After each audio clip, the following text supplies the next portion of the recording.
The killers know when to strike and how to disappear.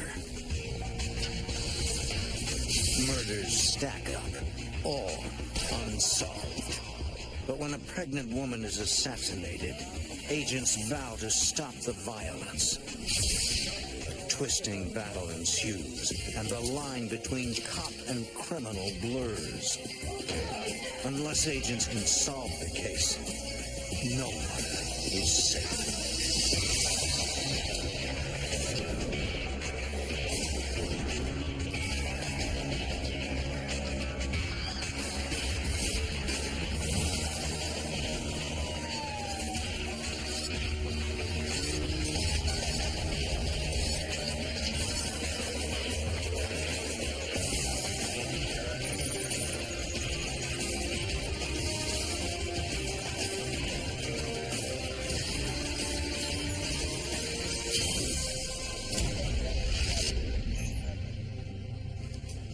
In the 70s and 80s, a gang of thugs wreaked havoc on the island of Puerto Rico.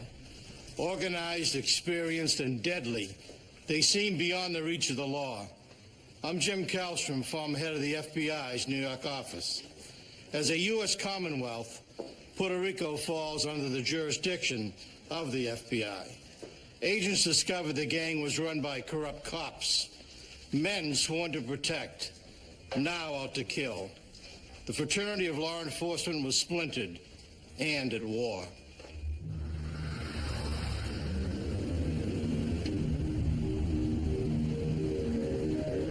July 28th, 1977. San Juan, Puerto Rico.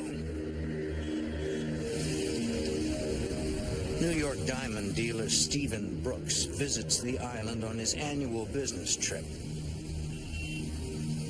He plans to meet a local jeweler to collect money from an earlier deal. He also wants to sell from the new inventory he's carrying $250,000 worth of quality stones. He's alone with no bodyguard. Brooks is scheduled to return home in 2 days.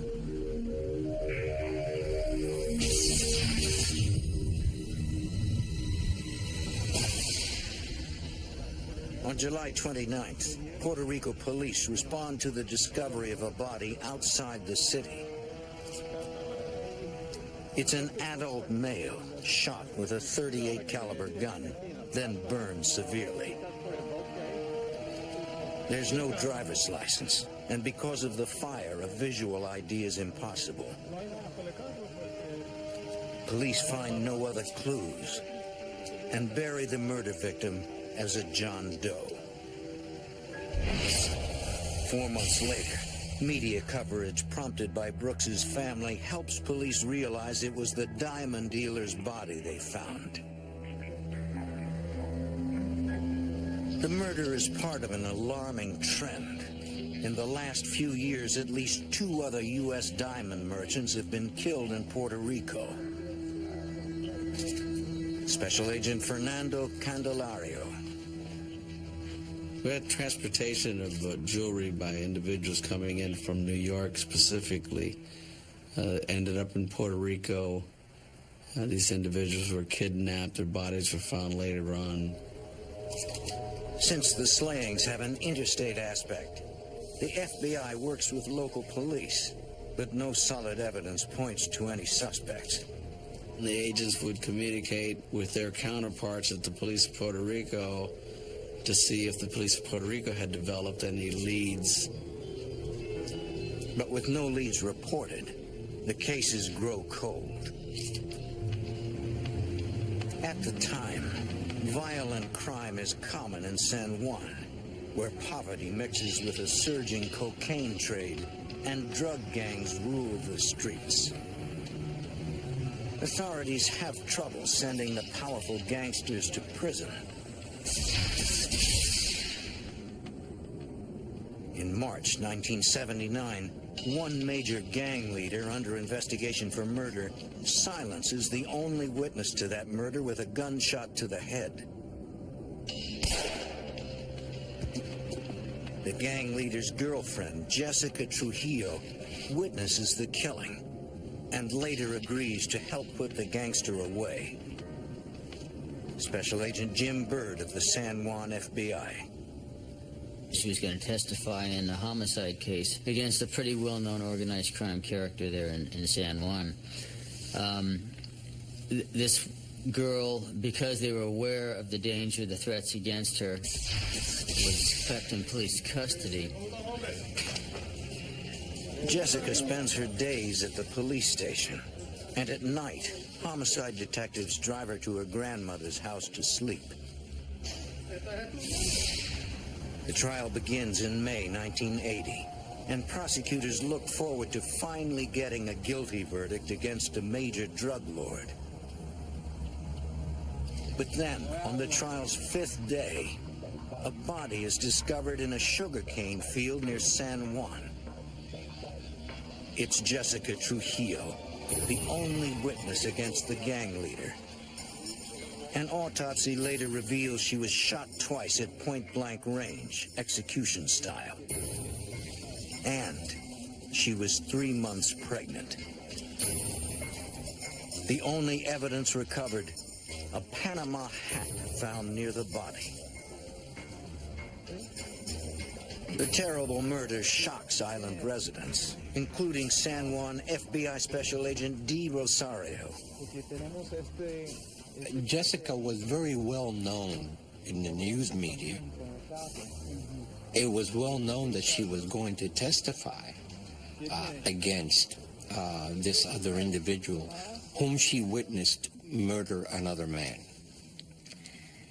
And it was well known that Jessica was being protected by the police. The allegations were, at least the rumors initially were, that since she had been in police protective custody, apparently she was murdered by police officers. Suddenly, the unthinkable seems possible. The Puerto Rico Bureau of Special Investigation, known as NIE, works potential police corruption cases. They ask the FBI for help. It was a matter of trust. Whom do you trust? And the NIE thought it better to trust the FBI than to go to the police department itself and try to find someone there that they could really trust to conduct this investigation. FBI and NIE agents interview the detectives in the homicide division and are stunned when no one claims to remember who had custody of Jessica the day she was killed. No cooperation was obtained at all.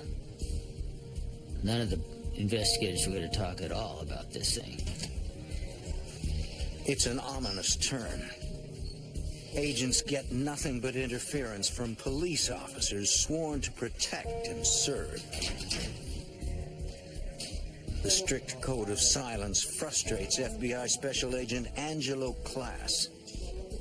It was obvious from the outset that the police officers were somehow involved.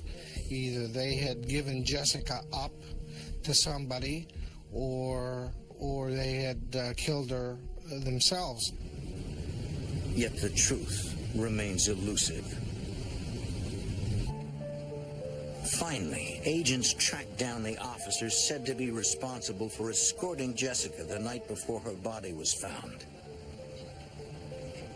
Detective Victor Sousa claims that he and his partner, Detective Gil Valera, drove Jessica home as scheduled. Their alibi is that they left her in front of her grandmother's house. Victor says he has no idea what happened after they dropped her off. Perhaps someone abducted her. And then, the one clue that had been recovered disappears. The Panama hat found near Jessica's body mysteriously vanishes from the police evidence locker. Media reports claim the homicide chief often wears a Panama hat like the one in question. And agents determined the car used to drive Jessica home that night belongs to the Puerto Rican homicide chief himself, Emeterio Benitez. Agents secure the car, and FBI technicians examine it for evidence. Its interior surfaces have been recently cleaned, according to NIE Special Agent Manuel Aponte. You could smell the bleach on the car. We figure out that, it was clean because something might have happened in this car, something like a murder or something that was trying to be covered. FBI technicians dismantled the car. Beneath the front seat, they discovered dried blood, a lot of it. More blood appears beneath the dashboard and behind the passenger door panel. The way the blood was distributed in the car, we believe that a person had been killed in that car. Technicians also find ballistic evidence, marks that appear to be from a bullet discharged inside the car. At the FBI crime lab, examiners compare the dried blood to samples taken from Jessica at autopsy. But there's a problem making a match. Back then, we didn't have DNA. So the only thing we could say was it was the same type of blood as Jessica's. But we couldn't say that that blood came from Jessica.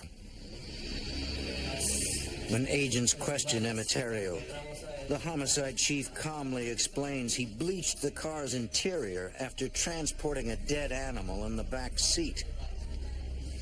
He says the bullet marks came from an accidental weapon discharge months earlier. He has no idea how the blood got there and explains dozens of people have access to his car due to a tight departmental budget. We didn't have enough physical evidence.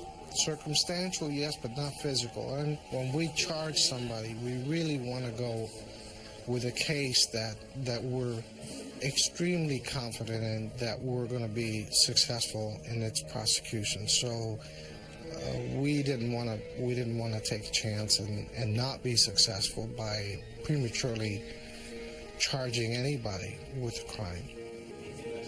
Suddenly, instead of one suspect, agents have dozens, and still nothing solid to act on.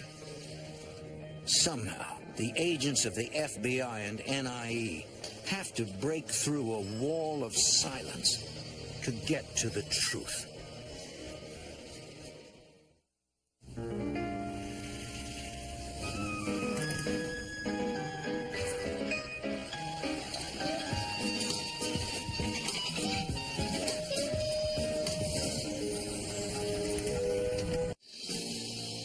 In 1980, FBI and Puerto Rico NIE agents suspect corrupt cops were somehow involved in the death of Jessica Trujillo, a government witness murdered while under police protection. Evidence suggests the shocking possibility that Jessica was killed in the car of homicide chief Emeterio Benitez.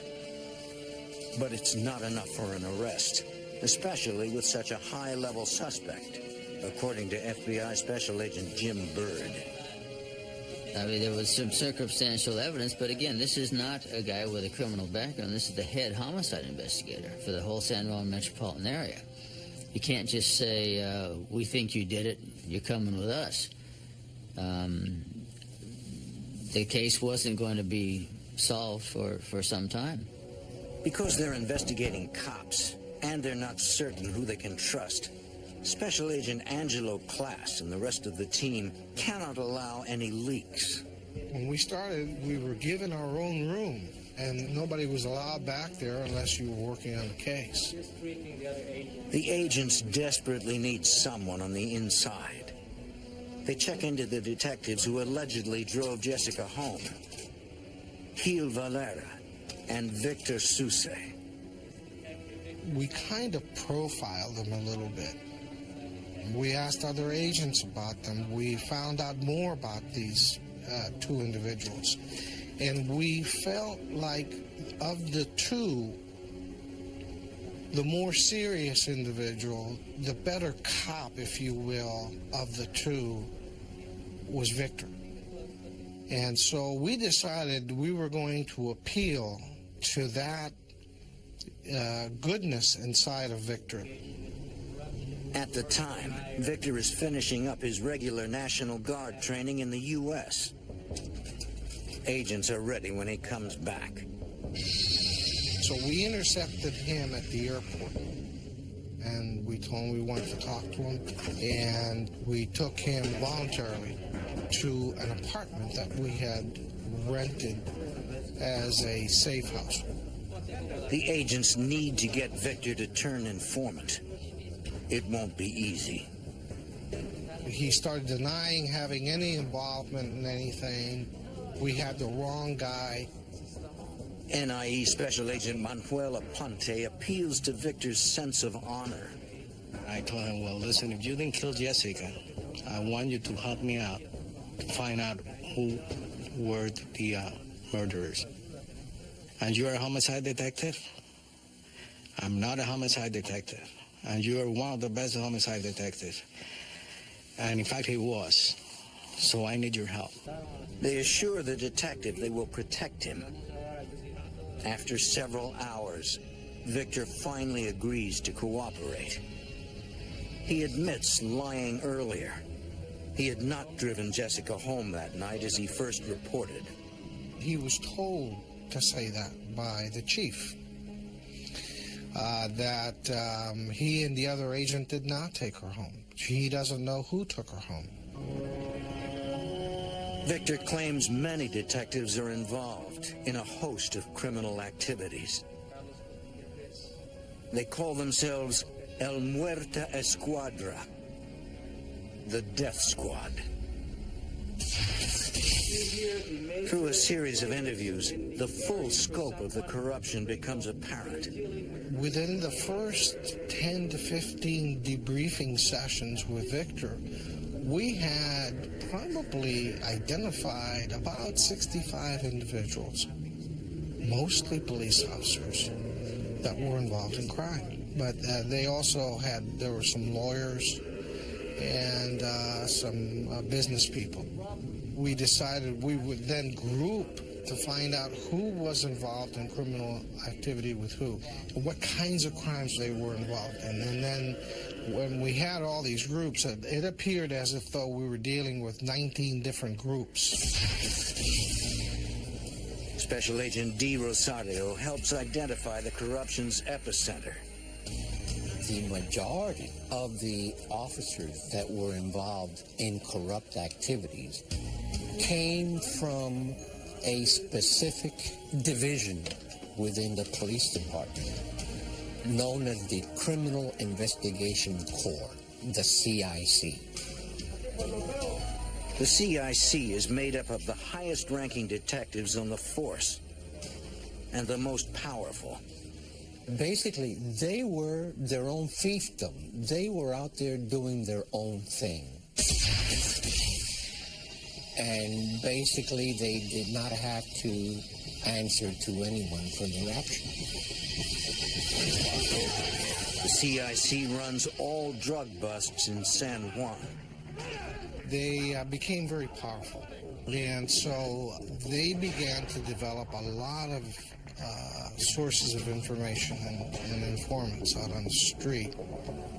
According to Victor, those sources became collaborators in a series of armed robberies, kidnappings, even murder for hire. Drug dealers are easy targets for the death squad. No dealer will press charges for stolen drugs, especially if they don't survive the robbery. And every meeting that we had with Victor just expanded more and more our investigation, because Victor was able to provide not just names of people that he personally knew within the department that were involved in committing crimes, but he knew of specific crimes that had been committed. Victor tells agents what he knows about the murder of diamond dealer Stephen Brooks. He says the rogue officers of CIC were tipped off about the broker's arrival by the jeweler Brooks was to meet. They pulled the man over, knowing he was carrying lots of diamonds.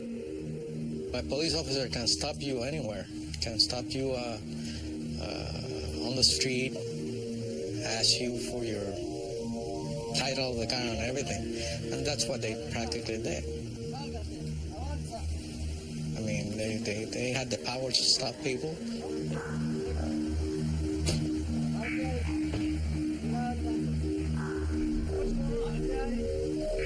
The trained officers made sure there were no witnesses.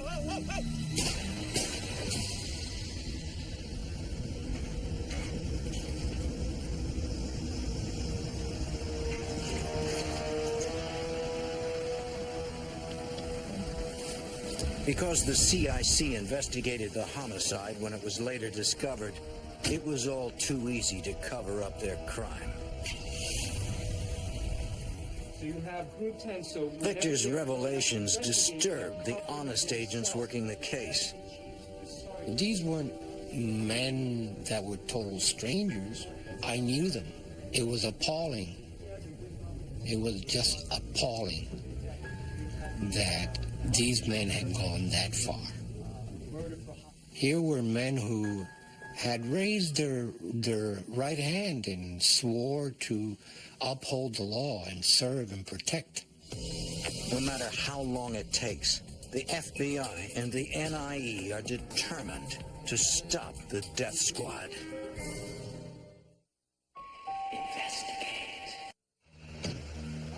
In Puerto Rico, the FBI and NIE investigate a broad ring of crooked cops who call themselves the Death Squad.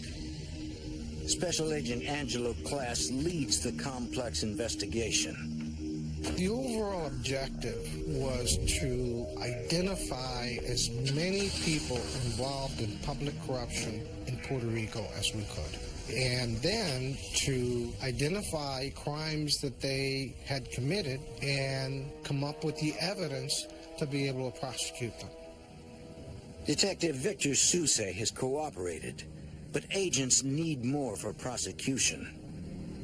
One of the first things we had to do was try to corroborate whether Victor was being honest with us or not, trying to corroborate whether we were getting the truth and whether we were getting all the truth from Victor.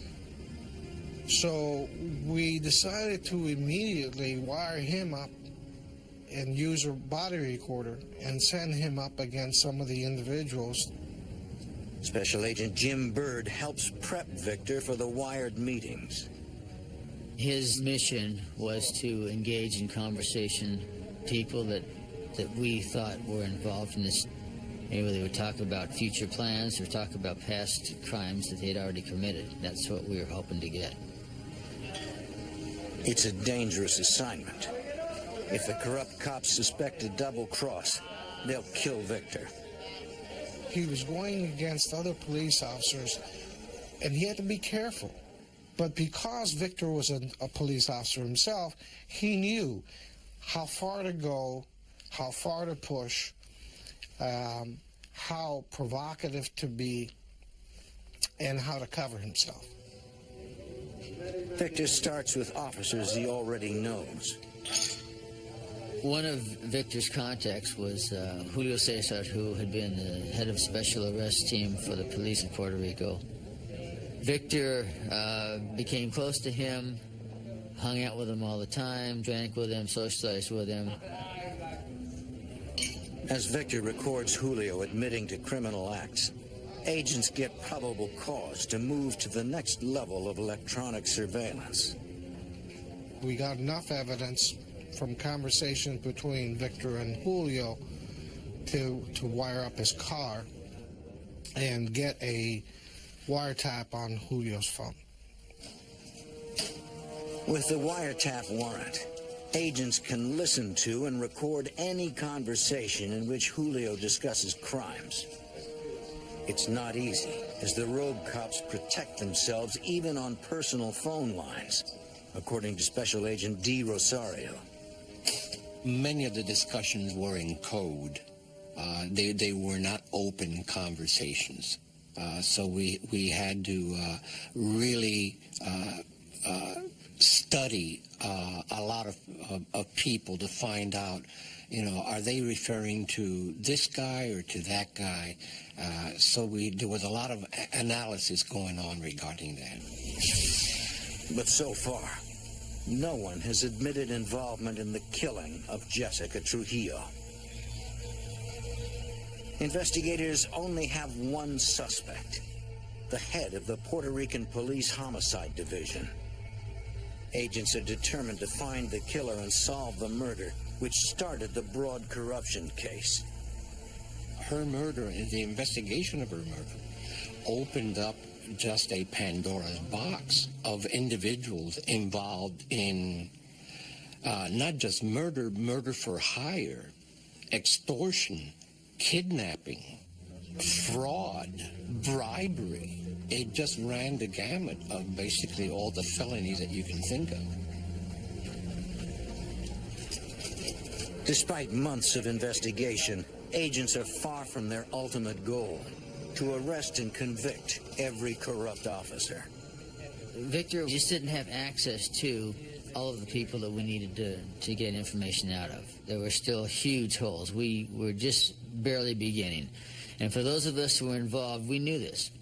We knew this was going to be a long-term deal. And we had no illusions that it was going to be quickly resolved. One of the players Victor is not close to is Detective Alejo Del Monte, head of the CIC. Agents believe he is the most powerful man in the organization and the most untouchable. He was an extremely intelligent man. And as far as being an investigator, was perhaps one of the best, if not the best, homicide investigator that they ever had in that police department. That was who he was. Still, agents vow to dismantle the death squad from the foot soldiers all the way to the top. In Puerto Rico, the 1980 murder of Jessica Trujillo prompts an FBI investigation into a ring of crooked cops. As agents learn of alleged crimes, case agent Angelo Class holds off on making individual arrests. There were so many people involved that it would have been good for that particular case, but it would have been detrimental to the overall objective, which was to identify as many people as we could that were involved in corruption in Puerto Rico. Special Agent Jim Bird. The other thing was, we still didn't have enough to make an arrest in the Jessica murder, or in any of the other murders or other suspicious activity that we thought could be tied back into police corruption. We just weren't there yet. Detective Victor Sousa is turned informant against the death squad. In April 1981, he learns the group intends to rob the Puerto Rico Power Authority.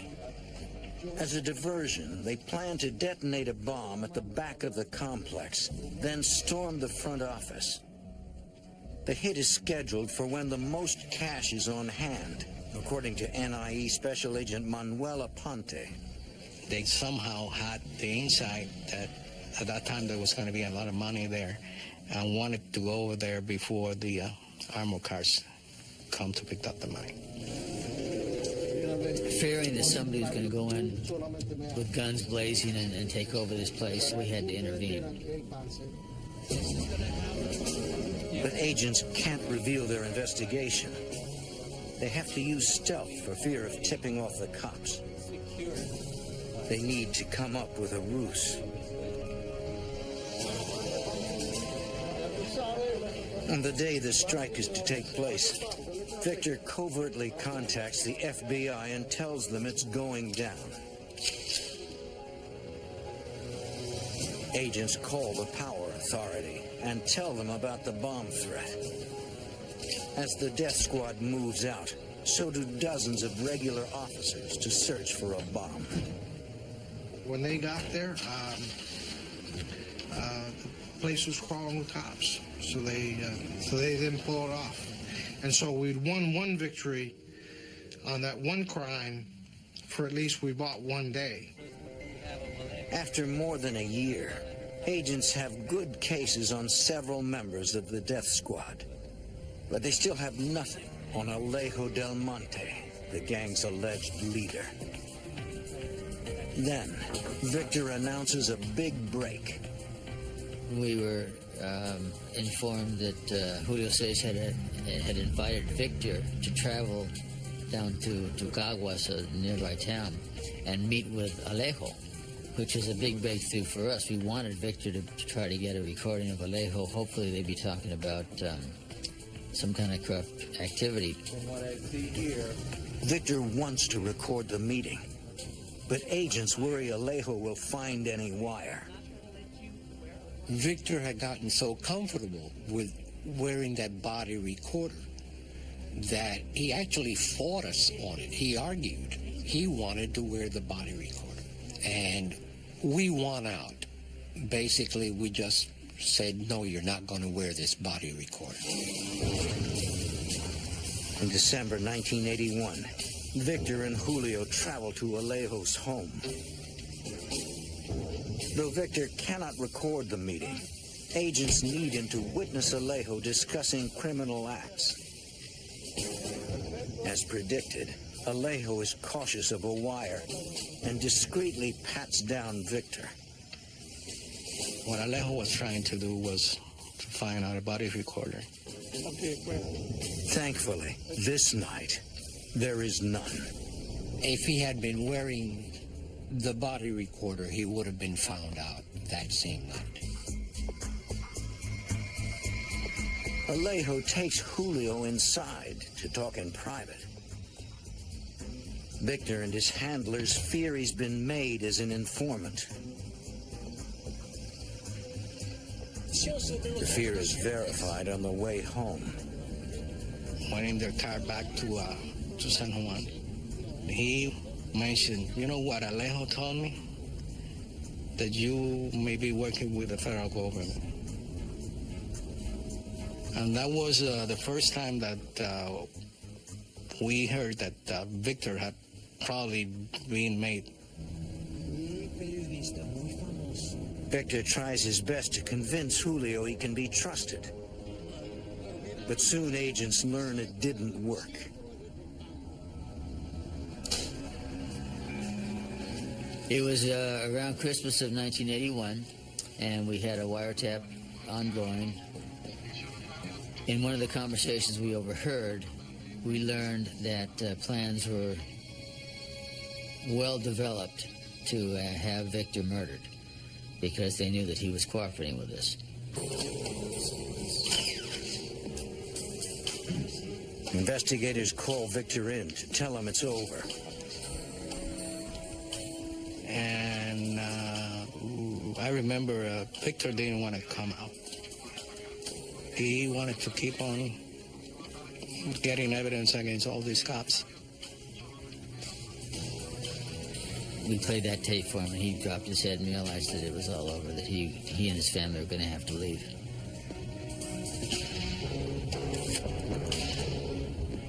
Agents whisk Victor and his family out of Puerto Rico and into the witness protection program before the death squad can get to him. When Victor stops answering his phone, the rogue cops will surely know some sort of investigation is going on. He'll be less likely to talk and tougher to crack. Agents need real evidence against the most dangerous corrupt officer, Alejo Del Monte. We had this information about Alejo, not only by Victor, by some other cops, that he was the coordinators of these crimes, especially committing murder against jewelers and contract to kill people. So Alejo was our target. So far, they have nothing solid against the leader Alejo, but they are about to get it. September 1st, 1982, 2 years into the investigation. Mario Ramirez is driving home after work from his father's jewelry store. He has no idea his world is about to come crashing down.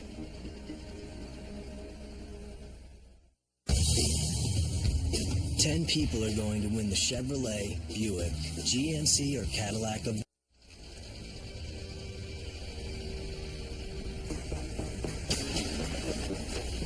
In September 1982, a group of armed men abduct Mario Ramirez in San Juan, Puerto Rico.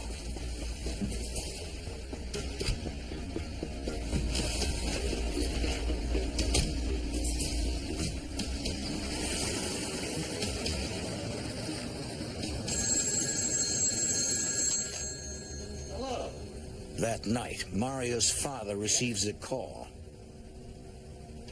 The man on the line says they've kidnapped Mario for a $500,000 ransom. He says he'll call again with instructions, and they'll kill Mario if anyone calls the police. For hours, the family struggles with what to do. Then Mario's father calls his neighbor, FBI Special Agent Angelo Class. It just so happens that the victim and his father lived across the street from me and were personal friends of mine. Class comes over right away, sneaking in a back door. Hearing what happened, Class calls for additional agents and tells them to park on side streets and slip in unnoticed. We had to be careful because I suspected that the bad guys would be watching Mario's house. As the team gathers, they discuss the case. Earlier, a confidential source reported Alejo Del Monte planned to kidnap a jeweler's son.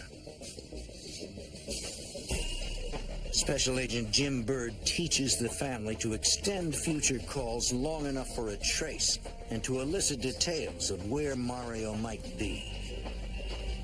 We try to coach them before the call comes in. Okay, next time he calls, what are you going to say? What are we going to do? What's the plan? What they don't tell the family is that if the death squad is responsible, Mario may never come home. We thought from the very beginning that based on what we knew about the people involved, that Mario most likely was going to be killed. Whether they got the money or not. The chances that he would survive this ordeal were not great.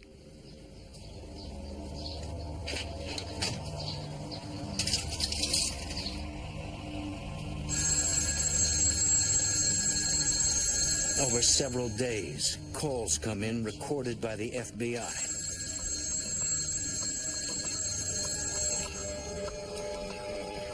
Stalling for time, Mario's father says he can't come up with all the money. The caller lowers the ransom to $224,000 in cash and jewelry. Mario's father tries to keep the man on the line, but the kidnapper knows exactly when to end each call. On the fourth night, a final call comes in. FBI Special Agent Fernando Candelario is listening in. An individual with a unique voice was on the line. He was very specific as to where he wanted the family to drop the money off. He described a bridge off the Caguas Expressway The caller says the money and jewelry should be placed in a pillowcase and dropped into the grass by the bridge. The drop must be made in 1 hour. No cops, no FBI. Agents know the death squad has killed other kidnap victims. But Mario's family prays that this time the ransom will be enough to save an innocent young man. The FBI and Puerto Rico's NIE believe a gang of rogue cops known as the Death Squad have kidnapped Mario Ramirez.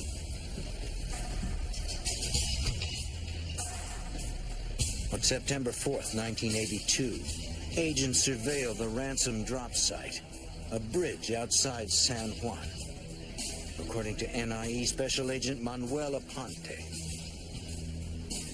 we had a couple agents nearby that place, and they sneaked down to that road far away and just stayed over there in the bushes. Mario's father heads to the site with the ransom, protected by an armed agent hiding in his car.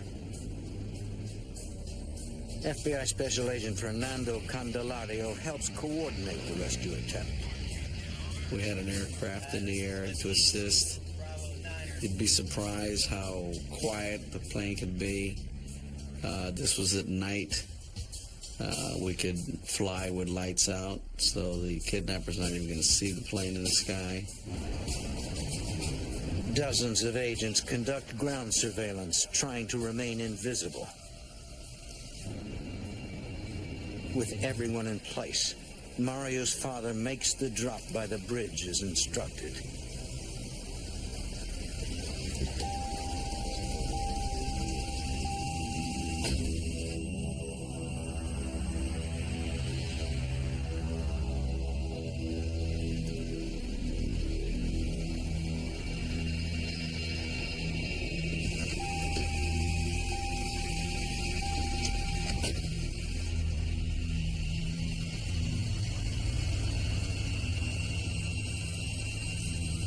Agents now wait for the pickup.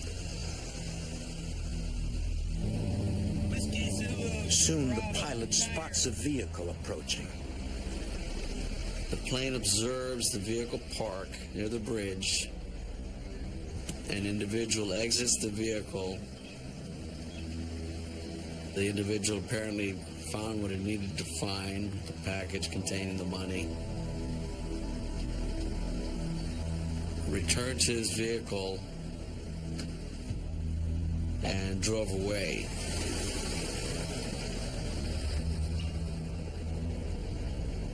Special Agent Jim Bird. At that point, the car is driving down the highway. We have a plane, we have ground units trying to follow this individual who has the $224,000. We still don't know where the victim is. Special Agent Angelo Class has run the police corruption case for 2 years. We didn't know who the subjects or the people were inside the car. So we asked one of our agents to drive by it and take a quick look. So he drives by and he says, you're not going to believe this, he says on the radio. It's Alejo himself. As investigators watch from a distance, the leader, Alejo, switches to another car. The plane follows the original car. Ground agents trail Alejo. No one knows which car holds the ransom, but that's the least of their worries. The primary goal is to rescue the victim, even if we have to lose the ransom. When the vehicle starts moving, we don't want everybody behind the subject. You don't want to get so close that you're going to burn the surveillance that may cause them to kill the victim. As Alejo pulls into his own neighborhood, agents decide not to let him get to a phone. We thought if we arrested Alejo, that the others wouldn't have a motive to kill Mario anymore because it would be Alejo to give the order to kill him.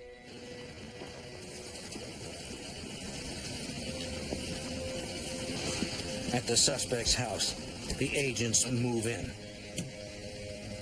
FBI, let me see your hands! Special Agent D. Rosario calls in a warning. Put your hands up! I got on the radio and I said, be careful. He always carries an Uzi. Ignoring agents' instructions, Alejo makes a move like he's going for a gun. An NIE agent fires a warning shot. It went so close to his face that it actually popped his eardrum. And his ear started bleeding. Agents find no ransom in the car and no sign of Mario.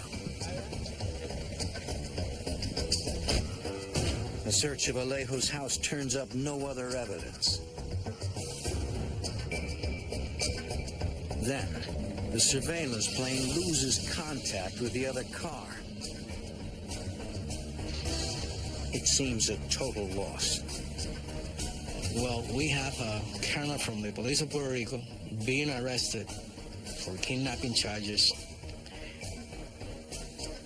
We don't have a victim, and we don't have a ransom. Figure 4. Any sign? Mario is still out there, somewhere. Agents try to get Alejo to crack and tell them where the victim is held. None of that happened. It was simply, you got the wrong guy. I don't know what you're talking about. I'm a lieutenant colonel of the police of Puerto Rico. You've made a big mistake.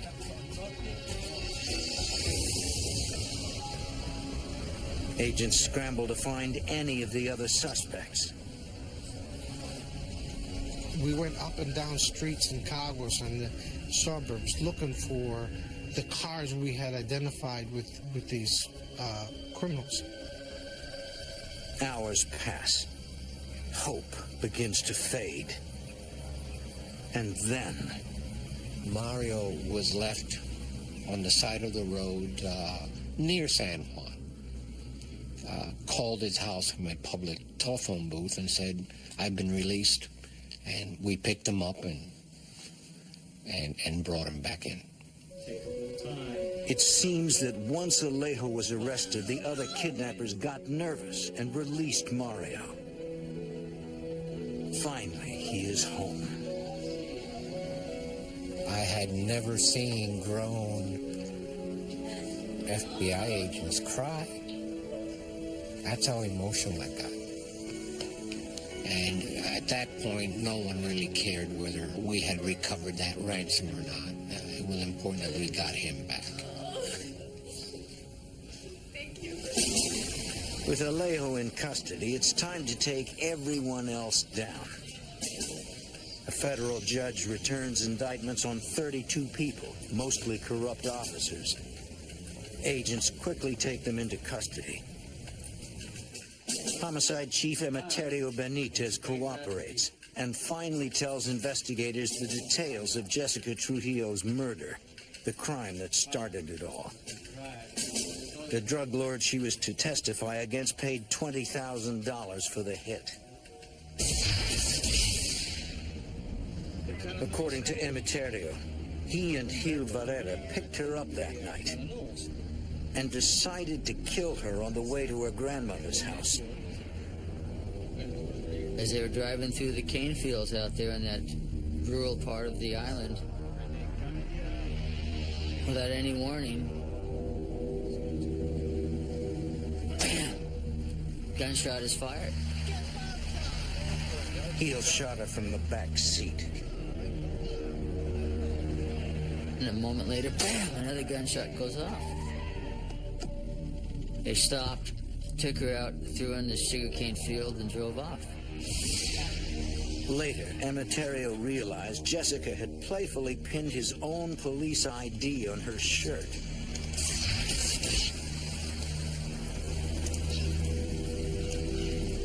He went back and retrieved his ID,